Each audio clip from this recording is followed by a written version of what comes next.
আসসালামু আলাইকুম। প্রিয় দর্শক, অন্য মঞ্চের আলাপ চাইতে আপনাদের সকলকে আমন্ত্রণ জানাচ্ছি।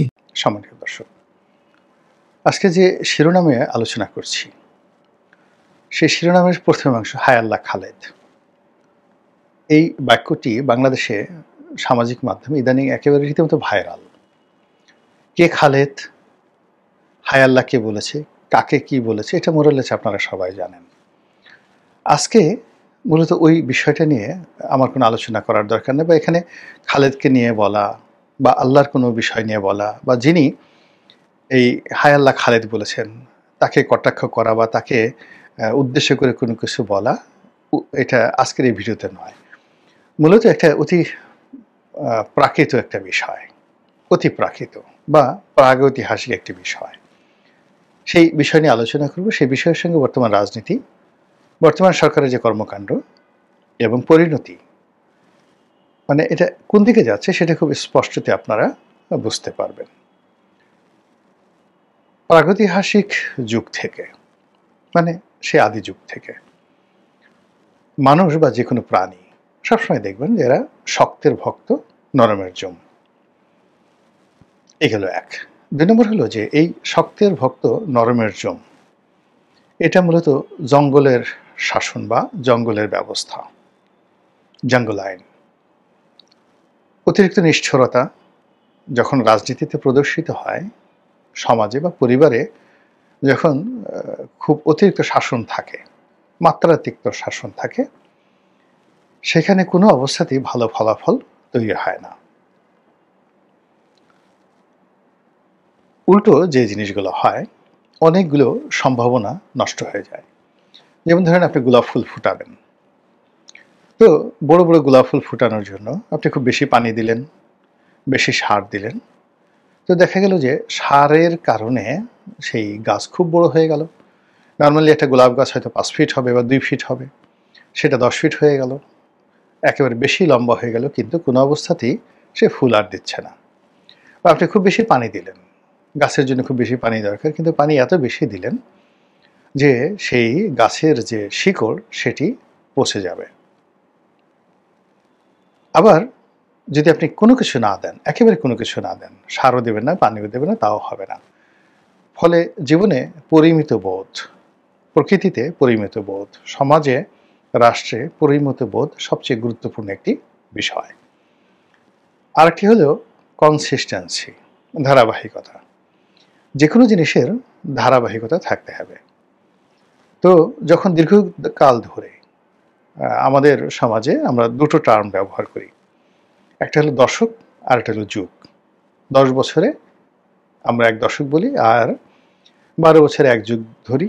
তো কোনো একটা বিষয় যদি এই সমাজে 10 বছর কিংবা 12 বছর, 1 দশক বা 1 যুগ ধরে চলে, ওটা একটা প্রথাতে পরিণত হয়, ওটা একটা আইনে পরিণত হয়ে যায়, ইংরেজিতে যেটিকে বলা হয় কাস্টমস। এখন শেখ হাসিনার জমানাতে 15 বছর ধরে তার যে শাসন কর্তৃত্ব ছিল, তার যে দমন পীড়ন ছিল এবং প্রতিপক্ষকে ভয় দেখানোর দুরন্ত, যাকে বলা হয় তার শক্তি, মেধা, যোগ্যতা, কৌশল ছিল। এর ফলে কি হলো, তার যারা প্রতিপক্ষ সবার যে হৃদয়ের মধ্যে কতগুলো মেশিন আছে। যেমন আপনি সাপ দেখলে ভয় পাবেন, স্বাভাবিক, কিন্তু সাপুড়েতে ভয় পায় না। আপনার হাতে যদি একটা ইনজেকশন দেয়া হয়, আপনি অনেক বড় বীর, বিরাট লেখক, সাহিত্যিক, সাংবাদিক, সারাদিন পিস্তল চালান, মস্ত বড় যাকে বলা হয় শিকারী, কিন্তু ছোট্ট একটা ইনজেকশন দিয়ে যদি বলা হয় যে এই ছাগলের পাছার উপর এই ইনজেকশনটা পুশ করেন, আপনি দেখবেন যে আপনি পারবেন না। কিংবা ছাগলের পাছা বাদ দিলাম, মুরগির রান, ওইখানে একটা ইনজেকশন পুশ করে আপনি একটু এই ওষুধটা পুশ করে দেন, আপনি একটু নিজে চিন্তা করেন তো যে আপনি সেটা পারবেন কিনা, আপনার হাত কীভাবে থরথর করে কাঁপবে। কিংবা যদি বলা হয় যে এই ইনজেকশনটা খুবই জরুরি, এখন আপনার নিজের শরীরে এটা যদি আপনি নিজে পুশ না করেন তাহলে আপনি মরে যাবেন।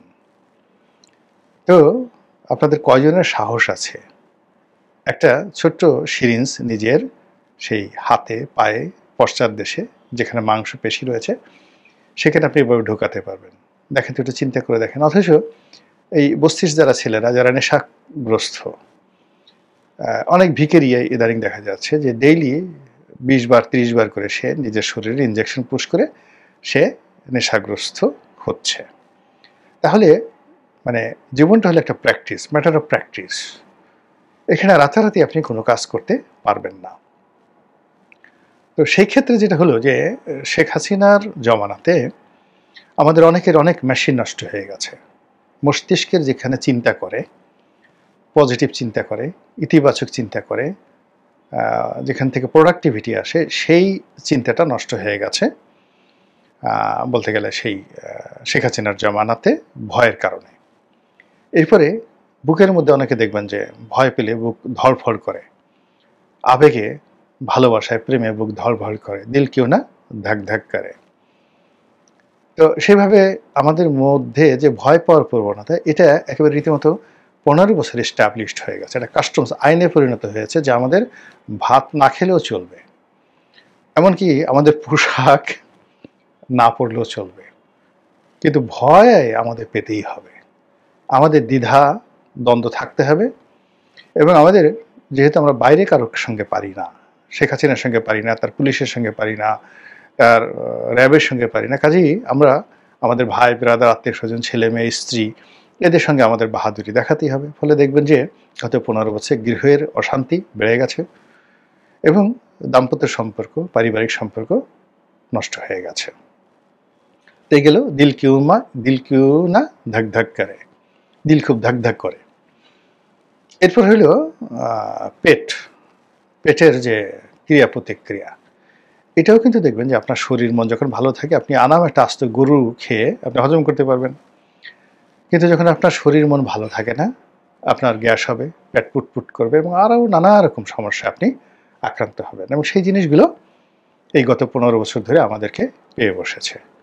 আপনি যে কোনো গুরুত্বপূর্ণ জায়গাতে যাবেন, সেটা রেলের হোক, অফিস হোক, আদালত হোক, তো সেখানে আপনি সেই একটু বয়স্ক যারা লোকজন আছে বা এমনি ইয়াং, তারাও ফটফট করে আপনার ছাড়ছে, বায়ু ছাড়ছে, যেটা আজ থেকে 10-15 বছর আগে কল্পনাই করা যেত না।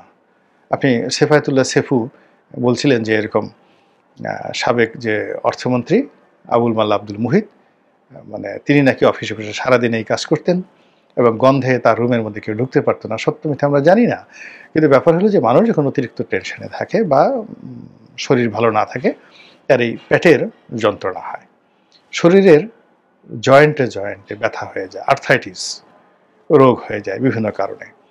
তো এই গত 15 বছরের আমাদের এই যে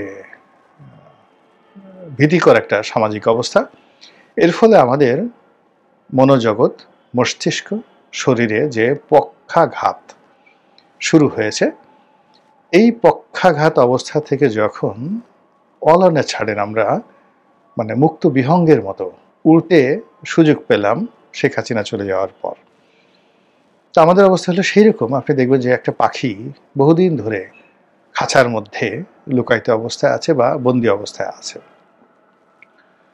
তো এটা যেন তেন বন্দি না, মানে আপনার তাকে, পাখিটাকে আলো মানে আধারিতে রাখা হয়েছে, অন্ধকারের মধ্যে রাখা হয়েছে এবং খাঁচার মধ্যে তার পাখা ঝাপটানোর কোনো সুযোগ হলো না। আপনি ওই পাখিটাকে বের করে দেন, সূর্যের আলোর মধ্যে সে চোখ বুজে থাকবে এবং কোনো অবস্থাতে ওরা তো দূরের কথা, তাকে যেখানে বসিয়ে রাখছেন ওখানে সে বসে থাকবে। এটা হলো নিয়ম। তো আমাদের যে অবস্থা হলো সেই 2024 সালে আগস্ট মাসের 5 তারিখে, আমরা ভীতু সন্ত্রস্ত যে সমস্ত মানুষ শেখ হাসিনার দ্বারা অত্যাচারিত, নিষ্পেষিত ছিলাম, আমরা মুক্ত বিহঙ্গের মতো যখন উড়ার সুযোগ পেলাম, আমরা আসলে উড়তে পারিনি। আমাদের যা দেখার ছিল আমরা সাথ দেখতে পারিনি, আমাদের যা বলার ছিল বলতে পারিনি, যা শোনার ছিল আমরা শুনতে পারিনি। ফলে এই গত 14 মাসে যে তছনছ হয়ে গেছে, সব কিছু তছনছ হয়ে গেছে এবং সেটা দেখে আমার এই যে আফসোস করতে ইচ্ছে করছে, হায় আল্লাহ বা হায় খালেদ, এটা কি হলো? এটা তো হওয়ার কথা ছিল না। সব কিছু যেন এলোমেলো হয়ে গেছে। তো এই যে সমস্যা, এই সমস্যার ফলে কি হলো, যারা এই অল্প সময়ের মধ্যে গত 14 মাসে যাদের ভূমিকা ছিল খুবই দুর্বল প্রাণী, ধরুন খরগোশের মতো কিংবা ছাগলের মতো, তা আবার ছাগল না, বাচ্চা ছাগল, কিংবা ধরুন আরো নিরীহ প্রাণী কি আছে, মুরগির মতো বা মোরগের মতো। তো অলনে ছাড়েন এই প্রাণীগুলোর নাম বললাম এই কারণে, আপনি মোরগ দেখবেন খুব দুর্ধর্ষ, মুরগিও কিন্তু খুব দুর্ধর্ষ। অলনে ছাড়েন বিশেষ সময়টাতে এরা খুব রাগ হয়ে যায় এবং ঘাড়ের পশম তারা খাড়া করে বাঘ সিংহের সঙ্গে পর্যন্ত লড়াই করতে যায়, গোকরা সাপকে আঘাত করতে যায়, এই মুরগি এবং মোরগ। একইভাবে ছাগলের অবস্থা, ছাগল সম্পর্কে তো আপনারা সবাই জানেন যে ছাগল সেটা লেডি ছাগল হোক কিংবা জেন্টস হোক, পুরুষ হোক বা নারী হোক, ছাগ বা ছাগি, শিং যদি থাকে নাও থাকে, ও আপনাকে গুঁতা দেওয়ার চেষ্টা করবে। আপনি ধাক্কা দিয়ে ফেলে দিচ্ছেন, ও আবার পা দুটো উঁচু করে এসে দেবে। এবং বাচ্চা ছাগল হোক, বুড়া ছাগল হোক, সবার মধ্যে এই জিনিসটা একেবারে প্রবল। এবং ছাগলের কোনো বাছবিচার নেই। সেনাপ্রধান যে আছে তাকেও যেভাবে ট্রিট করবে গুঁতো দেওয়ার জন্য, আর একই সঙ্গে যদি সে আরেকটা ছাগল পায়, সেই ছাগলের সঙ্গে যেভাবে সে গুতাগুতি করবে, সেনাবাহিনী প্রধানের সঙ্গে গুতাগুতি করবে। সে খেলনা গাড়ির সঙ্গে যেভাবে গুতাগুতি করবে, তার সামনে যদি একটা ট্যাঙ্ক এসে যায় বা যে মিলিটারি অ্যাপাচি যে গাড়িগুলো রয়েছে সেগুলো আসে, সেখানে সে একই ভঙ্গিতে সে গুতাগুতি করবে। ছাগল তো, মুরগি, ছাগল, এই ইভেন ভেড়া তো আরো ডেঞ্জারাস। মানে সে তাকে আপনি মেরে নেওয়া ফেলা পর্যন্ত আপনি নিবৃত্তি করতে পারবেন, সে গুতাতে থাকবেই এবং সর্বশক্তি দিয়ে লাফিয়ে লাফিয়ে সেই, মানে কাউকে যদি ভেড়ায় আক্রমণ করা শুরু করে, দেখা গেল যে ওই লোকটা কি বলবো গাছে উঠেও সে রেহাই পায় না, সে 3-4 ঘন্টা ভেড়া দাঁড়িয়ে থাকে যে সে গুঁতো মারবে। তো ফলে কি হলো, এই যে বিরূপ যে অবস্থা, সেই বিরূপ অবস্থার মধ্যে আমাদের এই সমাজে গত 15টি বছর ধরে যারা মুরগির অবস্থায় ছিল, মোরগের মতো ছিল, ছাগলের মতো ছিল, ভেড়ার মতো ছিল, তারা উন্মুক্ত অবস্থায় অলনে ছাড়েন।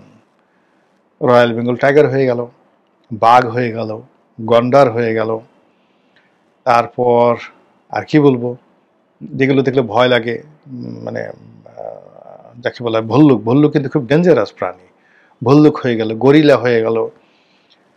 এরপরে 3 থেকে 4 মাস তারা এইভাবে খুব, মানে সেই টারজানের মতো বুক চাপড়ে চাপড়ে আফ্রিকার জঙ্গলে তারা যেভাবে, মানে সেই টারজানের বন্ধু প্রাণীগুলো যেভাবে দাপট দেখালো, এইভাবে আমাদের জনারণ্যে, জনগণের যে অরণ্য, সেই অরণ্যে তারা দাপট দেখানো শুরু করলো।